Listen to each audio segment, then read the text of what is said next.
If your city could host the World Cup, would you want it? Now look at what hosting costs. The 2026 World Cup kicked off this month across the United States, Canada, and Mexico, the largest one ever. 48 teams instead of 32, more than 100 matches. FIFA is projecting record revenue for the cycle, with estimates running past $13 billion. The host cities, meanwhile, are the ones covering security, transportation, and policing. For 1 month every 4 years, a host country builds a temporary economy. Hotels fill, restaurants run double shifts, airports, trains, police, broadcasters, advertisers, street vendors, all of them get pulled into a single event watched by a good chunk of the planet. The final in 2022 drew close to 1.5 billion viewers. Nothing else on Earth gathers people quite like it, so there's real money moving. The argument host countries make, the one their leaders repeat when they're selling the idea to voters, goes like this.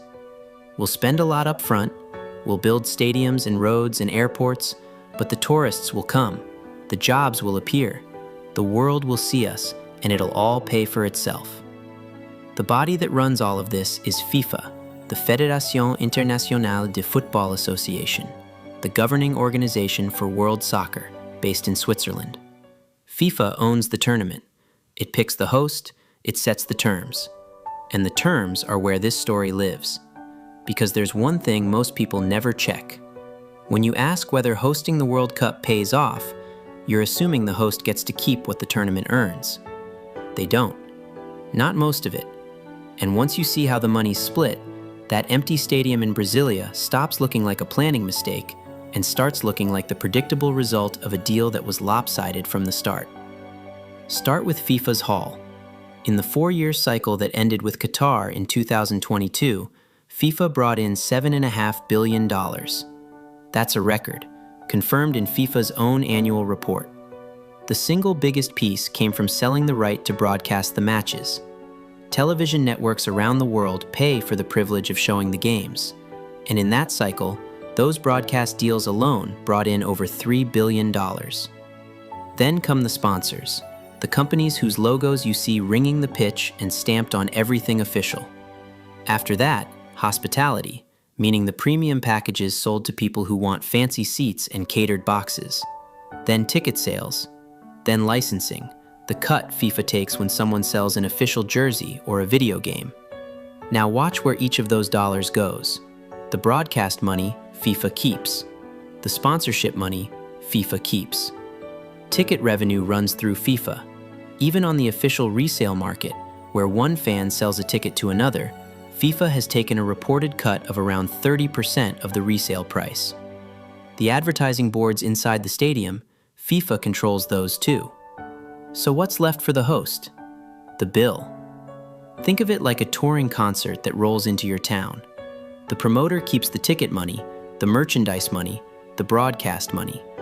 Your city pays for the traffic control, the extra police, the road closures, the ambulances on standby.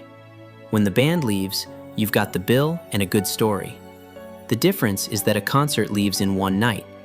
A World Cup leaves you with a stadium. Andrew Zimbalist, a sports economist who's studied this for years, put it plainly. FIFA collects the revenue. The host cities carry the costs, and those costs can run well past $100 million per city. Security, transportation, the fan festivals, the policing, the cleanup. The host pays for the party. FIFA cashes the checks. It gets sharper. To even bid for a World Cup, a country has to promise FIFA something specific. Tax breaks. FIFA and its major sponsors operate largely tax-free inside the host nation during the tournament. When Germany bid for 2006, it offered around $270 million in tax exemptions as part of the package. So the money the tournament generates inside your borders, a big slice of it leaves untaxed. On paper, FIFA is a nonprofit association under Swiss law. The idea is that it doesn't pay profits out to shareholders, it reinvests in the sport. And it does fund football development around the world, that part is true. But a nonprofit can still sit on a mountain of cash. At the end of 2022, FIFA's reserves hit nearly $4 billion. Its president, Gianni Infantino, took home a compensation package worth around $3.9 million that year, with a bonus that jumped by several hundred thousand after the Qatar tournament went well. Nonprofit, in this case, describes the tax status. It does not describe the bank balance. One more thing shows how confident this machine is. By the end of 2021, a full year before a ball was kicked in Qatar, FIFA had already locked in over $6 billion of its target income for the cycle. The revenue is sold before the tournament even happens. The result on the field is almost beside the point to the balance sheet. Stop and look at the shape of this for a second. Every major stream of money the World Cup produces, the television deals, the sponsors, the tickets, the branding, runs uphill to one organization in Switzerland. The host country's job in this arrangement is to build the stage, pay the security, hand over the tax breaks, and hope the leftovers, the tourists and their spending, add up to something. This wasn't always the deal. The model got rewritten over the last few decades into the version we have now, where the body that owns the tournament takes the rewards, and the country that hosts it takes the risk.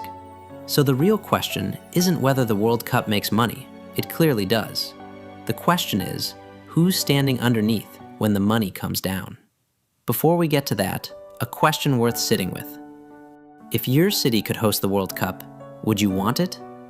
Now look at what hosting costs. On a warm evening in Brasilia, two clubs you've probably never heard of played a match inside one of the biggest stadiums in Brazil. The place holds 72,000 people. About 100 showed up. You could hear individual voices echo across rows and rows of empty plastic seats. Built for the 2014 World Cup at a cost that ran past $500 million. Today, its parking lot serves as a depot for city buses. That stadium is a clue. To understand why a country would spend that kind of money on something that ends up parking buses, you have to look at what the World Cup really is once you strip away the football. Economists have gone back and checked the promise against the record. Researchers at the University of Toronto looked at recent tournaments and found that 12 of the last 14 World Cups left their host cities with a net economic loss. Not a windfall, a loss. The forecast before each tournament glowed. The results after kept coming up short. Take the one a lot of Americans remember fondly, the 1994 World Cup held across the United States. It's remembered as a commercial high point, the tournament that planted soccer in American soil. And for FIFA, it worked. But later estimates put the cumulative economic loss to the host cities at as much as $9.3 billion. The event everyone calls a success still drained the places that staged it. Why does this keep happening? A couple of reasons stack up. The first is displacement. The tourists who come for the World Cup often replace the tourists who would have come anyway. Regular visitors steer clear of a host country during the tournament. They don't want the crowds, the jacked up hotel prices, the chaos. During Qatar 2022, if you didn't have a match ticket, you couldn't even enter the country for stretches of the tournament. So the visitor spending isn't all new money. A lot of it just swaps one kind of tourist for another. The second reason you can go and visit in person, the stadiums. A country bids, it promises FIFA a set number of world-class venues, and it builds them, whether or not it has any use for them afterward. The word for a building like that is a white elephant, something enormous and expensive that costs more to keep than it could ever bring back. Brazil 2014 is the Museum of White Elephants. The country spent around $3 billion on 12 stadiums, most of it public money. Go back to the Mané Garrincha from the opening. It ran roughly 3 times over its estimated cost, somewhere between $550 and $900 million, depending on whose accounting you trust, making it the most expensive stadium of that World Cup. The trouble is that Brasilia doesn't have a major professional football team. There was nobody to fill 72,000 seats after the tournament left. So the offices got rented to civil servants, and the car park became a bus depot. It had company. In Cuiabá, the Arena Pantanal cost over $200 million, and got shut down for emergency repairs 7 months after hosting 4 matches. Water leaks, construction problems. Other Brazilian stadiums ended up hosting children's parties, religious services, even weddings, anything to bring in a little money against the upkeep. In one of them, homeless families sheltered in the unused locker rooms. You might assume the lesson is simple, that hosting is a scam and everyone loses. Then you run into Germany. Germany 2006 is the host everyone holds up as the one that got it right. Existing stadiums mostly, instead of building from nothing. Smart use of temporary fan zones. A famously joyful tournament that lifted the country's mood and its standing abroad. The model host. And even Germany didn't really profit. When economists went back and measured the hard numbers, the retail sales, the hotel stays, the tourism income, they found the measurable effect was small. One careful study identified around 700,000 extra overnight hotel stays and roughly $900 million in net tourism income against the billions spent. The economist who ran one of the most cited reviews concluded that the usual reasoning about tourism and retail boosts was mostly of little value and might even be wrong. So what did Germany get? Not a return on the spreadsheet. It got an image, a feeling, a few weeks where the whole country felt good, and the rest of the world saw a warm, modern, open Germany. That was the prize. And it's worth being honest that it was the prize. Because once you accept that even the best-run World Cup doesn't pay for itself in cash, the whole justification moves on to different ground. So now the two halves fit together. On one side, a revenue machine built so the money flows up and out to FIFA. On the other, a cost structure dropped onto the host, with stadiums that turn into bus depots and a tourism bump that mostly cancels itself out. And in the middle, the uncomfortable finding that even the country that did everything right didn't come out ahead in dollars, which means the honest case for hosting was never really about money. It was about something you can't put on a balance sheet. Pride, standing in the world, the chance to show 1 billion people what your country looks like. That's a real thing to want, but it has a price. And so far, we've only counted that price in concrete and cash. There's another column, and it's the one nobody puts in the bid. Qatar. When FIFA awarded the 2022 World Cup to Qatar back in 2010, it handed the tournament to a country smaller than Connecticut, with summer heat that can climb toward 120 degrees and almost no existing stadiums. So Qatar built. It poured an estimated $200 billion into the effort, though it's worth saying that most of that went into broad national projects, a new metro, an airport, hotels, highways, not just the 8 stadiums themselves. But you don't build all of that in a desert with the local workforce. Qatar has a population of under 3 million people, and roughly 2 million of them are migrant workers, mostly from India, Nepal, Bangladesh, Pakistan, and Sri Lanka. They made up the overwhelming majority of the labor force. They built the stadiums, the roads, the hotels. The conditions drew alarm for years. In 2021, The Guardian reported that more than 6,500 migrant workers from those 5 countries had died in Qatar since it won the bid, an average of about a dozen a week. The reporting drew on government records from the workers' home countries, and the paper noted the true figure was likely higher. Qatar disputed how those deaths were counted, pointing out that many weren't directly tied to stadium construction. The exact number is contested. The scale of the human stake is not. Here is the comparison that lands hardest. The total prize money handed out to the teams at Qatar 2022 was $440 million. Amnesty International and other rights groups called on FIFA to set aside that exact amount, $440 million, to compensate the workers and their families. They chose the number on purpose. They wanted the money paid to the people who built the tournament to equal the money paid to the people who played in it.